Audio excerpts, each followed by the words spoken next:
1월 16일부터 18일까지 리얼미터가 매일경제 레이더 피해 의뢰로 조사한 거예요. 문재인 28.1, 반기문 21.8, 21.8, 28.1, 다음에 이재명 9.0, 안철수 7.4 이렇게 지금 나오고 있습니다. 근데 재밌는 게 반기문이 한국에 들어와서 거의 처음 반영되는 그런 여론조사거든요. 근데 지지율 반등이 아니고 떨어져요. 뭐 오를 만한 행동을 했어야죠, 오르죠. 이명 반근혜란 말 요즘에 유행이거든요.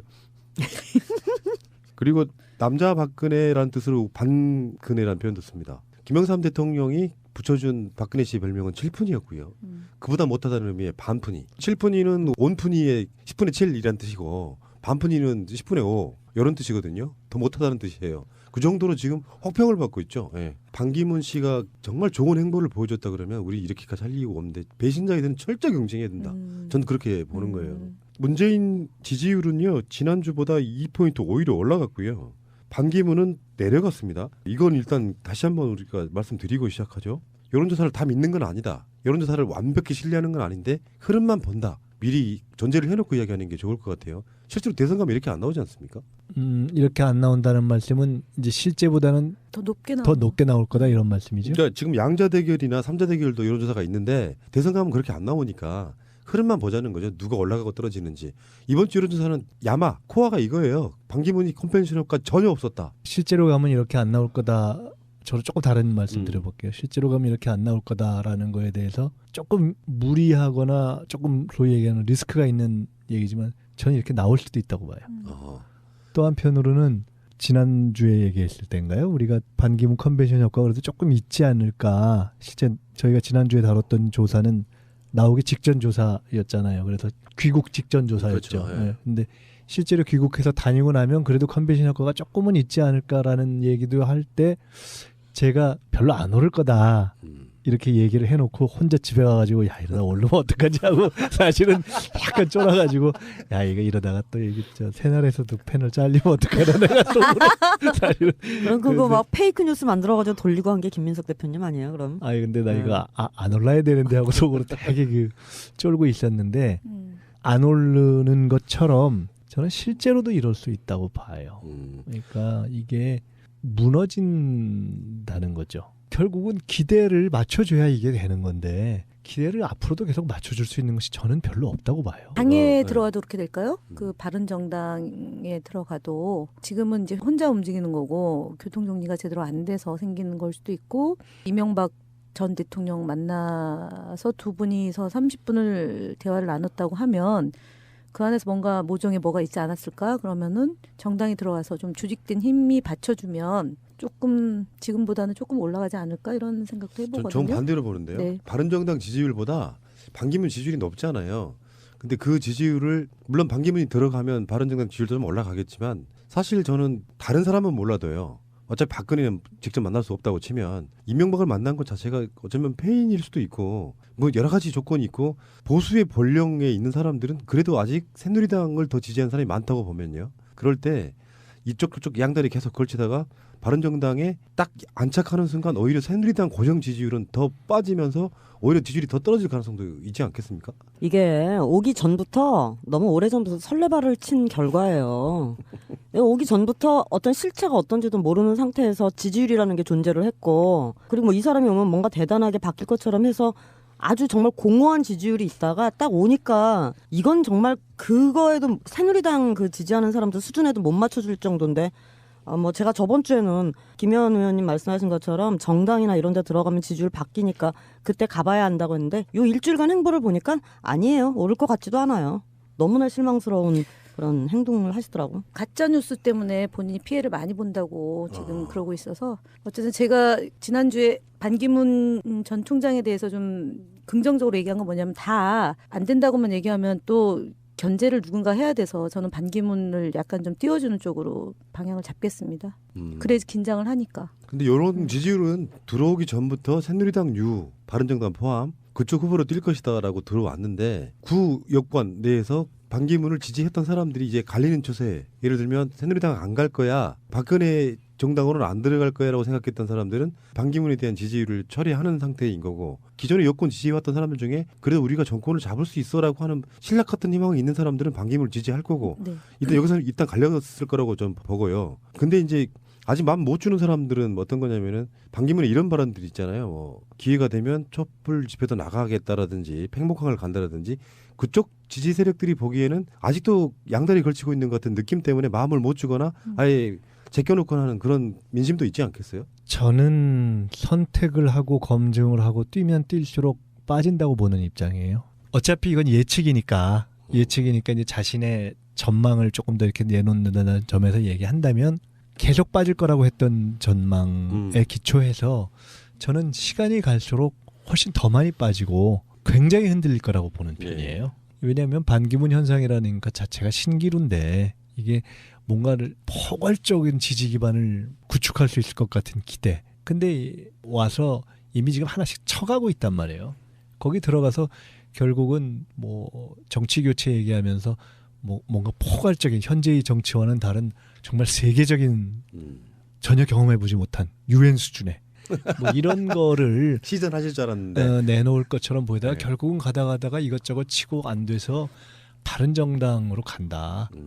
별거 없을 거예요. 저는 그렇게 쭉쭉 빠질 거라고 봐요. 쭉쭉 빠지면서 안희정 후보가 그 덕을 보지 그럴 수도 않을까. 있겠네요. 충청도의 반기문의 표가 충청도 분들이 뭐 물론 꼭 지역적인 선택을 한다고 보지는 않지만 그분을 지지했던 분들 중에 어쨌든 충청에 대한 기대치가 있지 않습니까? 그래서 그 분들 중에 일부가 안희정 후보로 가지 않을까 이렇게. 안희정 후보가 조금 그러니까 쭉쭉쭉 빠지게 되면 그 효과를 안희정 후보가 좀 보지 않을까. 반기문 총장의 주위에 이제 그 MB맨들 많이 붙어 있다 그러잖아요. 근데 제가 봤을 때는 정치는 연예인처럼 해야 된다고 생각하거든요. 어떻게 이미지를 끌어올릴 것인지가 연구가 안 된 상태로 준비가 하나도 안 된 상태로 들어온 게 보이고 반기문 컨벤션 효과가 들어와서 뭔가 아까 말씀하신 것처럼 유엔급의 뭔가를 보여줄 줄 알았는데 자기 갖고 있는 신화 하나씩 깨지는 장면을 계속 보고 있는 거잖아요. 이 사람 진짜 정말 형편없구나라고. 그러니까 반기문 컨벤션 효과를 지금 이 리얼미터 여론조사에서는 별로 반영된 게 없는데요. 다른 여론조사를 보니까 황교안이 누리였어요. 9.8%까지 올라간. 새누리당 후보로 그러니까. 들어갔으니까요. 그러니까 반기문의 컨벤션 효과가 황교안한테 튀는 뭐 이상한 이런 상황도 드물지 않습니까? 그럴 수도 있을 것 같아요. 저는 조금 그 대목만 놓고 말씀드린다면 만약 반기문이 빠지면 차라리 황교안이 조금 더 올라갈 것 같아요. 그 덕을 볼 것 같아요. 왜냐하면 아직까지는 반기문의 지지층의 그 성격이나 또는 반기문 지지도가 빠졌을 때 그것의 변수를 꼭 무슨 충청권 표다 이렇게 보기보다는 사실상 어쨌든 비문 또는 범여 플러스 아직 마음을 못 정한 표들일 가능성이 높기 때문에 그 부분에서 반이 스탠스가 애매해지고 그러면서 가능성이 뚝 떨어지면 차라리 이럴 바에는 우리 색깔이라도 지키자라고 하는 정통 보수층의 지지세들이 어떻게 반기문 갖고 정권 교체해볼 가능성은 없네. 차라리 색깔 지키고 확실하게 보수를 이후라도 내다보는 쪽으로 가자라고 하는 쪽으로 갈 가능성이 저는 조금 더 높다고 봐요. 반기문이 안 하면 그러면은 후보가 없는 거잖아요. 황교안이 차출돼서 나오는 경우가 아니면 그 뭐 전혀 불가능하지는 않고요. 여론조사가 나온다고 하는 것은 국무총리 사퇴하고 나오면 되니까요. 그러면 이제 부총리 유일호 씨가 이제 대통령 권한대행 하는 건데 지금 그거 원하는 거죠. 다른 방송 있잖아요. 다른 방송에서 처음에 황교안 얘기를 하니까 막 비웃어요. 저는 2년 전부터 마찬가지예요. 김현 의원님 내가 너무 좋은 게 우리도 2년 전에 황교안이 총리가 될 때 그런 얘기를 했거든요. 이 사람이 잠재적으로 여권의 대선 후보가 될 수도 있겠다는 얘기를 수도 없이 했었어요. 네, 맞습니다. 실제로 여론조사에 원을 가지 않습니까? 그러니까 안 된다고 하는 그건 저는 없다고 보고요. 네, 없습니다. 네. 그렇지 않아도 그런 얘기가 나오고 있잖아요. 사자 대결이 여권에서는 바른정당이 반기문하고 새누리당이 황교안, 민주당이 문재인 그리고 국민의당이 안철수. 예. 근데 이 이야기 다시 하시기로 하시고요. 지금 재밌는 거를 제가 하나 발견했는데요. 3자 대결 한번 볼게요. 3자 대결. 3자 대결을 보면 문재인 41.5, 반기문 30.5, 안철수 12.3이에요. 10포인트 이상 월등하게 앞서는 상황이 오거든요. 3자 대결을 하면 문재인이 반기문 총장을 10% 이상 앞서거든요. 그런데 이게 안철수가 만약의 경우에 양보를 또는 뭐 등등등 해서 야권 최종 후보로 나오지 못할 경우 양자 대결로 갔더니 재밌는 현상이 문재인이 47 그리고 반기문이 35인데요. 정확하게 안철수의 지지율을 반분해갖고 딱 5포인트씩 가져가더라고요. 그 지지율을 분석이 완벽하게 되는 거라고 봐요. 맞습니다. 야권 성향과 여권 성향이 이렇게 딱 맞물려 있는 거. 근데 지금 이게 대선은 사실 우리 역사의 코어 중에 코어이기 때문에 이런 흐름으로 가면 야권 단일화에 대한 걱정을 완전히 떼어놓은 상태로 가다가 나중에 뭔가 급변하면서 이것 때문에 대선이 실패할 수도 있다라는 불안감이 왜 들죠? 기우라 그러죠. 그 우려. 진짜로 그럴까요? 네, 우려. 네. 반우려. 단장님 생각이 좀 다르실 것 같은데. 저는 이제 늘 기본적으로 그거를 이제 우려하죠.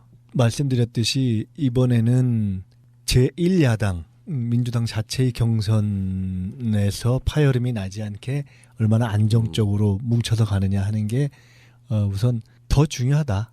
어떻게 보면 야권 단일화에 있어서의 중추적인 핵이다. 왜냐하면 제가 그 말씀을 드린 이유는 그게 실제 지표에 있어서도 그렇게 드러날 뿐만 아니라 어쨌든 현재까지는 이게 노력만으로 될 수 없는 변수가 너무 많아서 지금 안철수 전 대표 같은 경우에 어떤 경우에도 예를 들어 가령 민주당의 문재인 후보가 될 경우에는 야권 단일화 방식에는 응하지 않고 어쨌든 끝까지 가겠다라는 이야기를 하고 있기 때문에 또 사실 저는 그럴 경우에 대비해서 그렇다고 하면은 전혀 가능성이 없어질 것인가라는 거에 대한 불안감을 극복하고 오히려 그럴 경우에도 실질적인 표의 단일화를 해가는 것이 옳겠다라는 것을 강조해야 되겠다는 생각도 한편 있기 때문에 저는 이제 그렇게 보는 편이에요 요새는.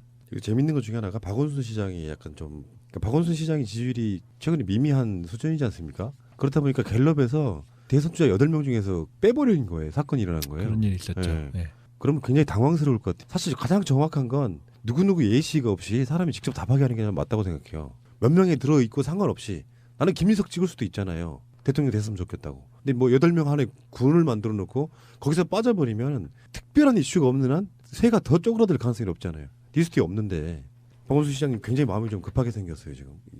그래서 굉장히 요즘에 튀시는 부분도 좀 있고. 그 전혀 다른 얘기인데요.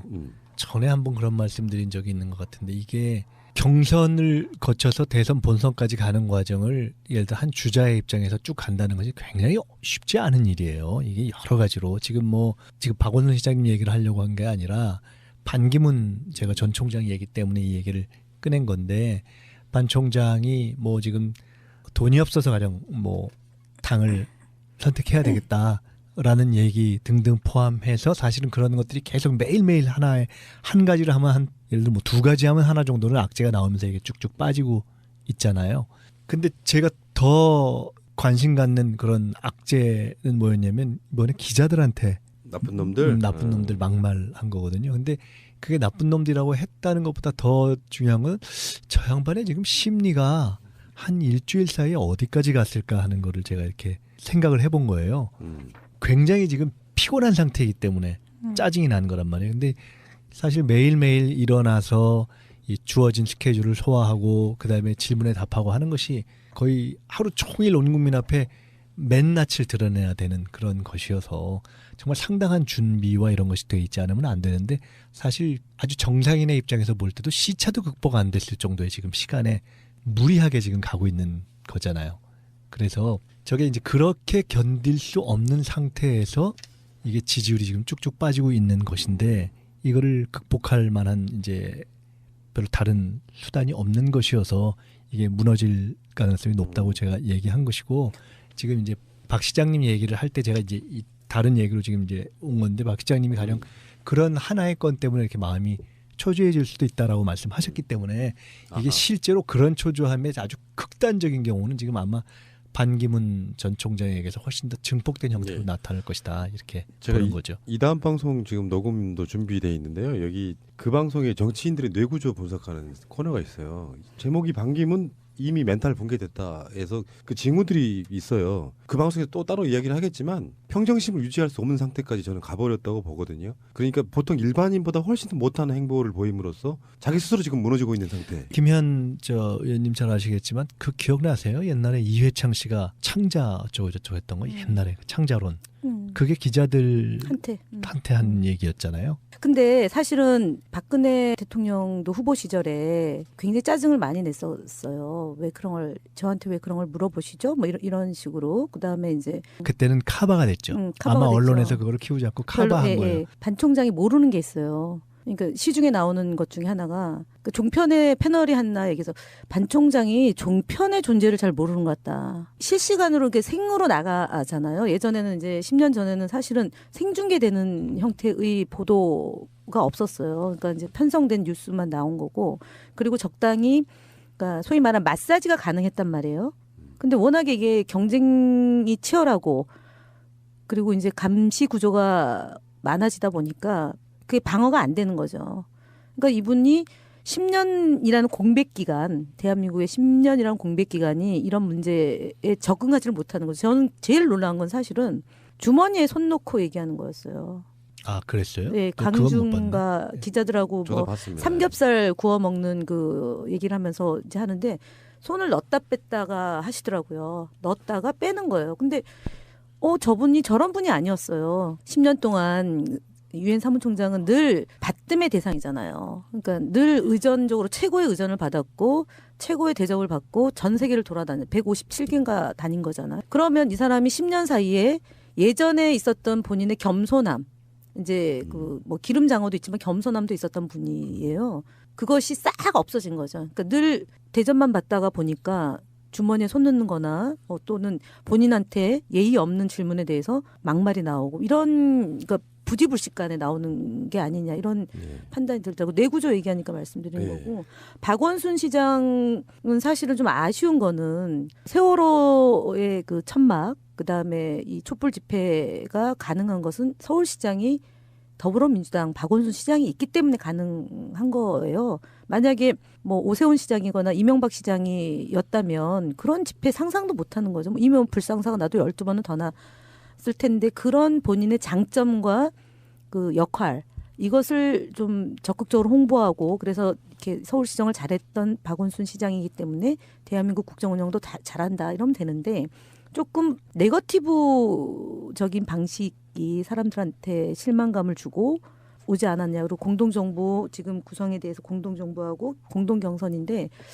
그런 것도 좀 네, 그 얘기는 이따가 네, 좀 네. 더 분석해 보시기로 하시고요. 네. 결국은 이게 선거는 주자가 제일 중요하잖아요. 그런 점에서 봤을 때 아까 당을 입당하면 어떻게 되겠느냐, 누가 받쳐주면 어떻게 되냐 등등 있지만, 저는 그 모든 것에서 이미 이 현재의 상황을 풀어가는 반의 어떤 주자로서의 본인의 준비 정도, 이게 드러났다고 보는 거예요. 그리고 그 선택하는 데 있어서 어떤 선택을 하든지 간에 그게 흔들릴 거라고 보는 거예요. 이미 그 흔들리는 단계에 들어가 버렸다, 심리적으로. 그리고 그런 점에서 제일 어떻게 보면 부족한 것이 그 주변에서 안정성 있게 준비해서 차라리 한두 가지라도 이렇게 딱 정리된 메시지를 갖고 이렇게 가는 것으로 갔으면, 저번에도 한번 말씀드렸잖아요. 반으로서 최상의 그림은 탄핵 국면이 없었을 때 귀국해서 들어와서 9월까지 반기문 대세론 아주 해피하게 누리면서 외곽을 돌다가 축 치고 들어오는 것이 최상이었는데, 이미 그 구도가 깨져버렸는데, 그렇다면 그러면서 들어왔을 때 자기의 지형을 보고 그래도 들어와서 그거를 최소한도로 이렇게 그 리스크를 줄이면서 할 수 있는 그런 작전을 썼어야 됐는데, 너무 준비 안 되게 들어와서 그냥 막 숨가쁘게 행보를 하는 것 자체가 패착이었고, 그게 한번 딱 꺾이는 순간 그거를 반전시킬 수 있는 지금 계기가 별로 보이지 않기 때문에 이미 심리적인 압박에서 쫓기는 입장이 되어져서, 그래서 저는 이미 현실적인 정치 행보를 생각을 해보세요. 바른정당을 선택한다? 그러면 그 안에 있는 사람들은 놀겠어요? 예를 들어 뭐 유승민, 남경필, 그러면 지금 뭐 지분을 요구했다 이런 얘기도 나오는데, 그럼 당신은 어떻게 들어올 거냐? 경선을 할 거냐? 그럼 오케이, 경선을 하겠다 그러면 그 안에 들어와서 어느 순간 그 안에 정말 몇 분의 1로 쭉 쪼그라드는 거예요. 자기도 모르는 상태에서. 그리고 그 안에서 지금 밖에서 두들겨 맞던 거를 공격받고 두들겨 맞고 하게 될 거예요. 어느새. 그러면서 가장 자기가 이상적으로 생각했던 구도 자체가 이미 무너지는 걸로 가고 있어서, 그런 선택을 하게 되면 하게 될수록 사실은 좁아지고 위축되고 쫓기고 이런 상태로 들어가서, 그런 전체를 뒤집을 수 있는 뭔가 지금 계기를 잡는데 이미 첫 단추를 잘못 깬 거 아닌가, 그냥 그런 느낌이 저는 강하게 든다는 말씀을 드리는 거예요. 김민석 단장님이 얘기하는 게 맞는데, 그래도 만약에 그렇게 되면은 여당이 후보가 없어지는 상황이 되는 거거든요. 후보를 못 내는 상황이 된다고 저는 보기 때문에 네. 어쨌든 후보를 내서 싸워볼 만한 카드가 그래도 반기문밖에 없다는 것이 현재까지 상황이기 때문에 기어이 어쨌든 2등 또는 후보까지 만드는데 최선의 노력을 할 거다. 그리고 교통정리를 제가 볼 때는 해봐서 아는 MB. 내가 해봐서 안다. 그리고 사실은 지금 실수하는 이런 그 재반의 모습이 MB 때도 많이 봤거든요. 박근혜 때도 봤고. 그래서 어느 순간에 이것은 교통정리를 저는 할 거라고 봅니다. 왜냐하면 안 그러면 이제 후보가 없거든요. 시작도 못합니다. 다른 후보로는. 그나마 반기문으로 가는 거 아니냐. 새누리당에서 차마 2인제는 못 낼 것 같고요. 황교안이 정말 사퇴하고 나올 수도 있어요. 격변기에 뭐 길어봐야 2달이잖아요. 국무총리 없이 경제부총리가. 그거는 탄핵이 되고 나면 네. 대통령이 할 때는 구속이 될 거 아닙니까? 근데 한교안마저도 그만두고 대선 후보로 나온다. 가능한가요? 저는 박근혜 대통령이 대통령이면 탄핵이 안 되고 뭐 그런 상황이 모르겠는데 탄핵이 되면 자연인으로 가면 특검 조사받으면 구속되는 거잖아요. 우리 대선 기간 안에 구속될 수 있는 거 아닙니까? 아닐 수도 있고요. 그럴 가능성도 존재하잖아요. 대통령이 구속되어 있는데 권한대행마저도 그만두고 자기가 대선 후보로 나온다. 그리고 또 권한대행 체제 맞는데 그건 후보가 아닌 거예요. 사실은. 후보가 없다고 보시면 됩니다. 이럴 수도 있고 저럴 수도 있다. 양쪽의 가능성이 다 존재한다. 이렇게 얘기하면 제일 안전하긴 한데 오늘부터 좀 안전을 버리기로 했어요. 저는. 그래서 말씀드리자면 저는 어렵다고 봐요. 한교안 나오는 건 어렵습니다. 네, 어렵다고 봐요. 비상식적인 정권이었기 때문에 뭐든지 열어놓고 생각하시는. 그러니까 한교안 나올 수 있는 거는 탄핵이나 국면이 없으면은 저는 후보로 충분히 가능하다고 봅니다. MB 지원, 대형교회 지원, 그다음에 검찰 뭐 소위 본인이 알고 있는 정보, 그다음에 목소리 뭐 생김새 아까 얘기했던 컨설턴트를 받아서 한교안은 상품이 가능해요. 뭐 군대 안 갔다 온 거는 뭐 전과 14범도 했으니까 어쨌든 그런데 지금 국면에서는 이제 4월 벚꽃 대선이라는 그런 걸 염두에 둔다면 한교안은 저는 좀 불가능한 카드다. 그래서 기어이 반기문을 중심으로 놓고 우리가 봐야 되는 거 아니냐 이제 이런 생각을 일단 합니다.